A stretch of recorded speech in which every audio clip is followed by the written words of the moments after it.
तर ठाण्यातून मुख्यमंत्री एकनाथ शिंदे बोलतायत, पाहूयात. त्यांचं नाव घेतलं बरं. या राज ठाकरेंनी खूप मेहनत केली आहे, त्यांच्याबद्दल पण विचार करा. फटाफट दिघे साहेबांना फोन आले. दिघे साहेब गाडीत बसले, 2 दिवस कोणाला भेटले नव्हते. एवढा त्यांचा मानसिक त्यांना जे काही त्रास झाला त्याच्या मागे कोण आहे?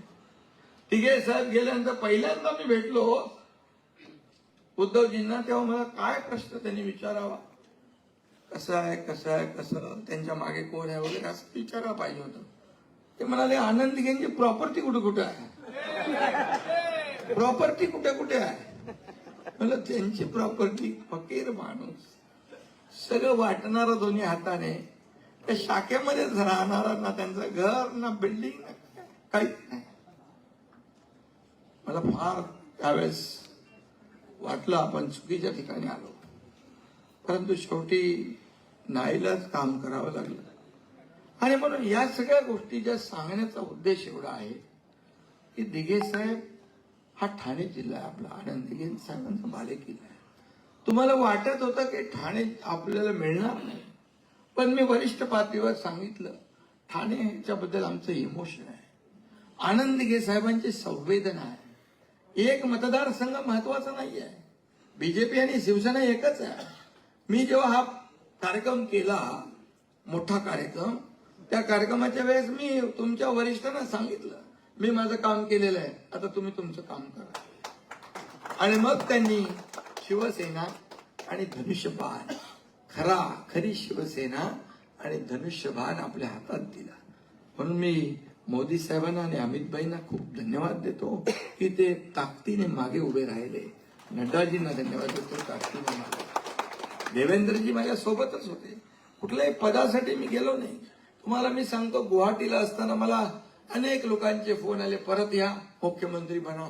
मी नावं सांगत नाही, योग्य वेळी नावही मी सांगेन. परत या मुख्यमंत्री बनवतो, यांना उतरवतो. पण मला ते बनायलाच नाही आलो मी इकडे.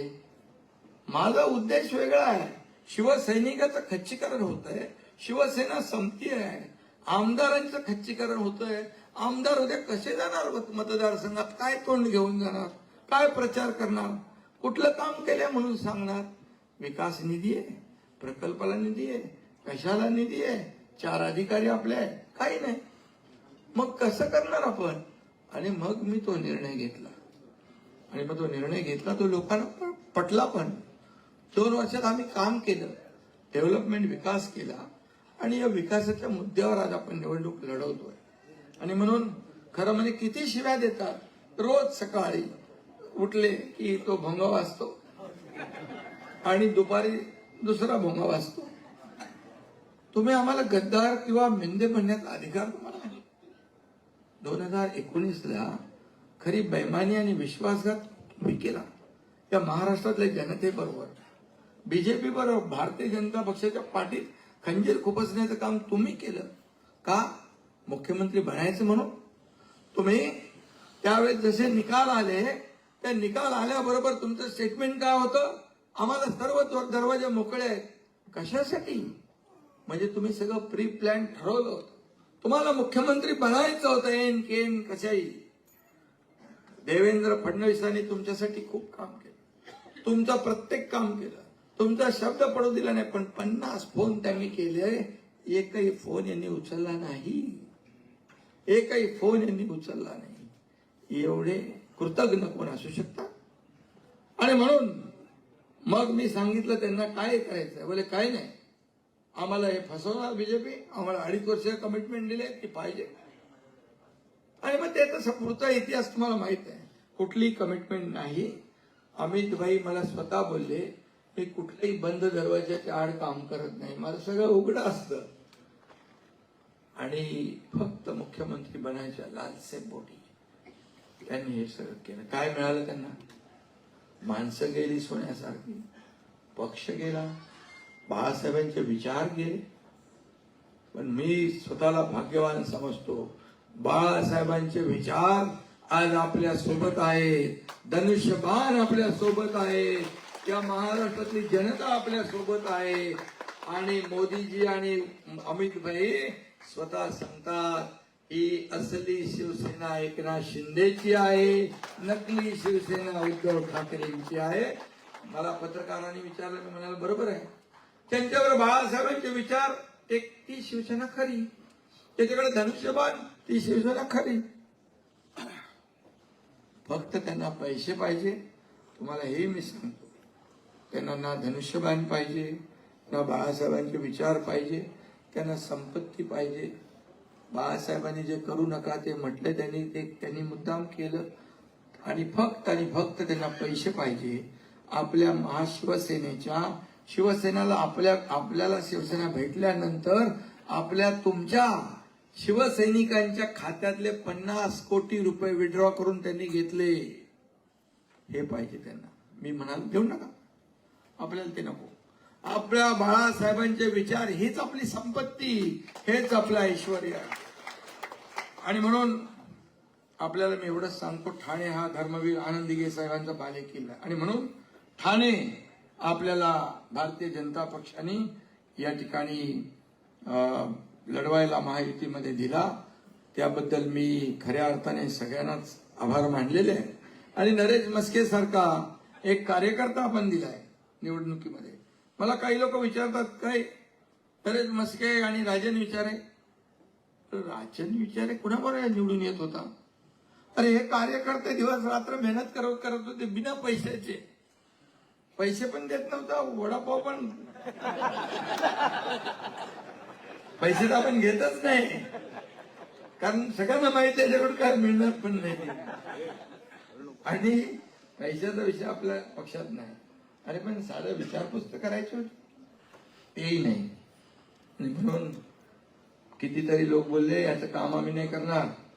मला काम नाही केलं तर मग माझ्याशी गाठ आहे. हे काम तुम्हाला एकनाथ शिंदे उमेदवार समजून करायचंय.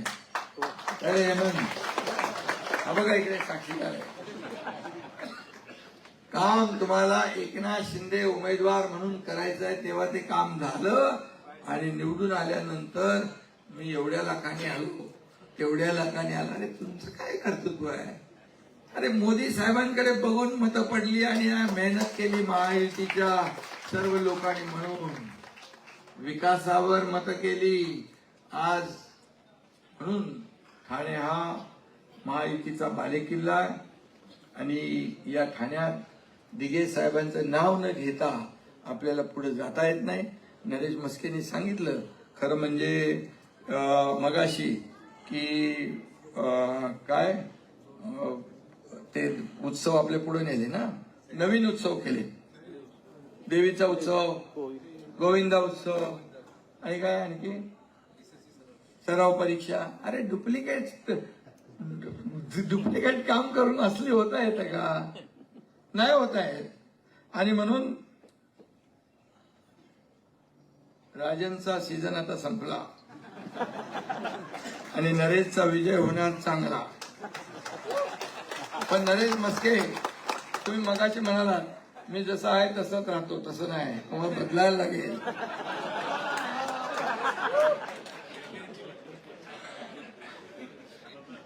केळकर साहेबांची मागणी आहे. ठीक आहे, कधी कधी काही गोष्टी होऊन जातात. पक्षासाठी बोलतात ते, कधी कधी काही झालेले असतील. माणूस आहे शेवटी. पण आता खासदार झाल्यानंतर हे सगळं आपल्याला बदलायचं. नगरसेवक, महापालिका, आमदार यांच्या कुठल्याही कामामध्ये आडकाठी आणायची नाही. बिलकुल.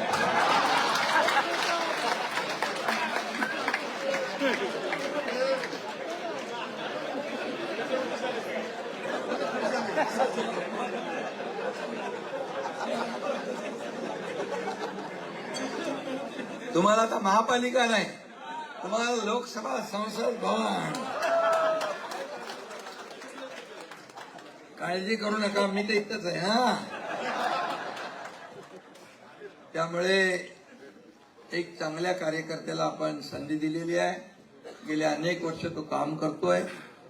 आणि तुम्हाला मी सांगतो बघा, ज्यांना तिकीट मिळाली नाही ते काय त्या पदाला लायक नव्हते असं नाही आहे. आपल्याकडे एक से बढ़कर एक. तर ठाण्यातून मुख्यमंत्री एकनाथ शिंदे बोलत होते.